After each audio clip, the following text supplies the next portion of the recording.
Hello guys, what এই চ্যানেলে তোমাদের সকলকে স্বাগত। চলে এলাম নতুন একটা ভিডিও নিয়ে। আর আমি জানি তোমরা আমার উপরে অনেক রেগে আছো, তো তাই আমার সুন্দর মুখখানা, মানে ছোট্ট কুচকি একটা মুখখানা, ছোট নয় সরি, আমি যথেষ্ট মোটা, তো আমার ওই গোলুমোলে মুখখানা তোমাদেরকে দেখিয়ে একটু তোমাদের মনটাকে একটু ঠিক করার চেষ্টা করলাম।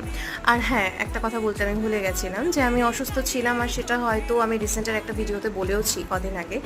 তো সেই জন্য আমি আরও কয়েকটা দিন ভিডিও দিতে পারিনি। তো এটা ছিল পরশু দিনেরই ভিডিও, যেদিন আমি রাতে খেয়েছিলাম ফুচকা, আর সকালের দিকে হচ্ছে মুড়ি আম খেয়েছিলাম। তারপরে দুপুরে লাঞ্চে ছিল হচ্ছে ভাত, আলু ভাজা আর টমেটো পোড়া। আর হয়তো ভিডিওটা একটু এদিক ওদিক হয়ে গেছে, একটু মিস্টেক হয়ে গেছে ভিডিওতে, মানে টাইমিংটা মিস্টেক হয়ে গেছে। মানে ফুচকাটা আগের দিন রাতে খাওয়া হয়েছিল, পরশু দিনের আগের দিন।